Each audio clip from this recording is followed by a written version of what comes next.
Assalamualaikum warahmatullahi wabarakatuh. Nama saya Najah Nur Adila dengan NPM 988240122111053. Dengan dibuatnya video ini yaitu untuk memenuhi salah satu tugas mata kuliah algoritma dan pemrograman 2. Di sini saya akan menjelaskan 3 percobaan, 1 latihan, dan 2 kuis tentang program menggunakan struktur. Yang pertama, program data barang. Sebelumnya, struktur ini tidak jauh beda dengan array. Array itu merupakan sekumpulan data yang hanya memiliki satu buah tipe data, tapi berbeda dengan struktur. Kalau struktur ini memiliki berbagai bentuk tipe data yang berbeda. Langsung saja kepada programnya. Seperti biasa, include IOStream, include conio data using namespace std, lalu struct-nya di sini stock. Karena nama termasuk karakter, maka char nama, lalu jumlah masuk ke dalam integer, int jumlah. Lalu stocks ini untuk pemanggilan nanti. Jadi nanti outputnya akan disuruh memasukkan nama barang. Contohnya pulpen, nanti tulis pulpen lalu masukkan jumlah barang, misalnya 4. Jadi nanti outputnya stok nama yang tadi kita tulis, contohnya pulpen tadi, sama dengan stok jumlah. Jadi pulpennya nanti sama dengan 4 untuk outputnya. Selanjutnya, program mengakses elemen struktur. Seperti biasa, include IOStream, include conio data using namespace std, struct-nya data tanggal, integernya tanggal, bulan, dan tahun. Lalu struct teman, karakter, nama, karakter, jenis kelamin, struct data tanggal, struct lagi teman info. Ini untuk inputannya nanti akan disuruh menginput nama. Jadi di sini tulisin info nama. Karena jadi kita tinggal panggil aja si info namanya. Soalnya kan yang selanjutnya juga info jenis kelamin, info tanggal, info tanggal tahun. Ya, jadi itu inputannya. Nanti outputnya nama, terus kita panggil info dot nama, terus kelamin kita panggil yang sudah kita masukkan tadi, info dot jumlah kelamin, lalu tanggal lahir. Selanjutnya program ini tentang kita akan menginput nama dan umur dari data dari kelima data, keempat indeks, karena indeks dimulai dari 0. Jadi nanti kita akan menginput contohnya nih, namanya A, umurnya berapa, namanya B, umurnya sekian. Jadi nanti yang akan ditampilkan itu data ke-1, nama A, umur sekian, data kedua nama B, umur sekian, sampai data ke-4. Nanti datanya mulai dari 0. Jadi data ke 0 siapa dan umurnya berapa, sampai data keempat karena ini ada 5 apa ya, 5 baris tapi mulai dari nol, jadi datanya sampai data keempat.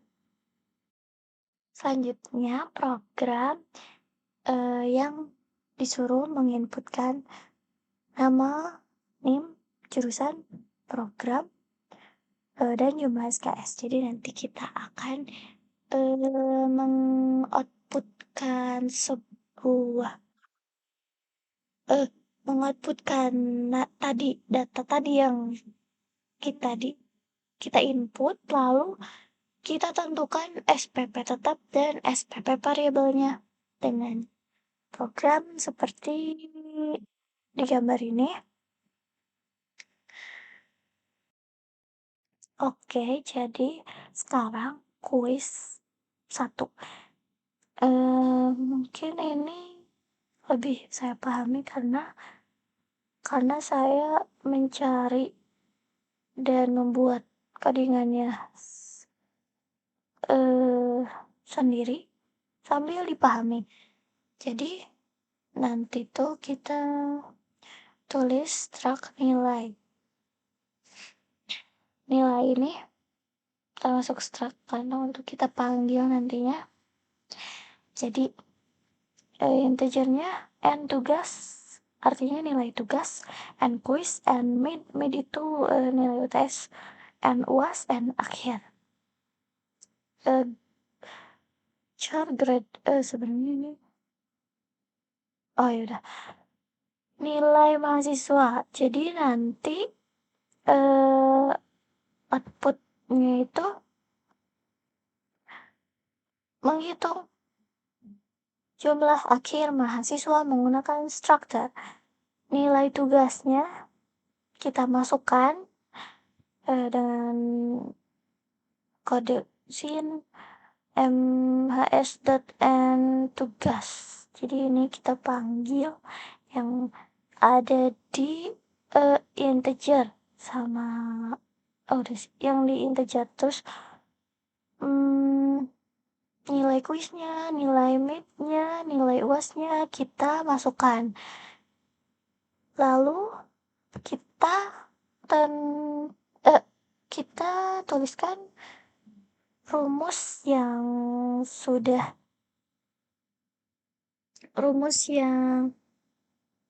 ada di soal, karena di soal kan nanti nilai tugasnya itu harus 10%, terus nilai kuisnya itu harus 20%, lalu nilai UTS-nya atau nilai mid-nya yaitu 30%, dan nilai UAS-nya itu 40%.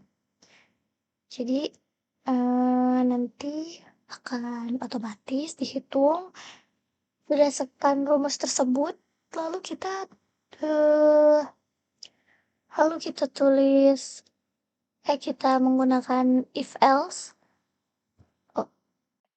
untuk menentukan nilai akhirnya. Jadi setelah dihitung, apabila nilai akhirnya ini lebih dari 85, nanti si grade-nya ini atau nilai hurufnya ini A.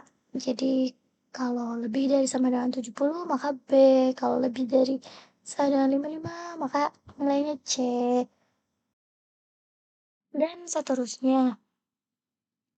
Lalu nanti outputnya nilai yang didapat, nilai akhirnya misalnya 86, lalu nilai hurufnya nanti akan otomatis karena kita sudah menggunakan if else, jadi kayak otomatis nanti muncul apakah A atau B atau C atau D atau E.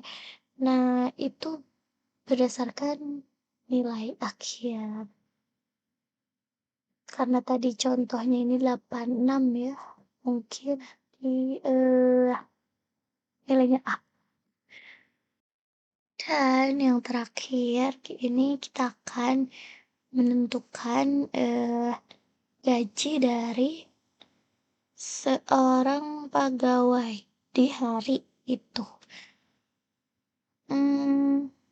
Programnya seperti yang digambar.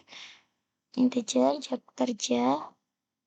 Di sini di sini nggak pakai nama dulu, karena yang diminta itu cuman gaji, jadi saya langsung, meminta untuk menginputkan, apa, jam kerjanya. Jadi si out masukkan jumlah jam kerja yang diambil hari ini. Misalnya 9 gitu. Jadi sin pegawai dot jam kerja. Selanjutnya menghitung total gaji pegawai menggunakan rumus, tersebut. Jadi aturannya itu gaji per jamnya sama dengan 500. Bila jumlah jam kerja hari itu lebih dari 7 jam, maka kelebihannya dihitung lembur yang besarnya 15 kali gaji per jam. Jadi, dengan rumus yang sudah ditulis ini nanti apabila kita menginput nilai apabila kita menginput jam kerjanya 9 contohnya, maka nanti jam kerjanya ini 7, jam lemburnya ini 2, dan gajinya akan akan ditampilkan sesuai dengan rumus yang sudah ditulis.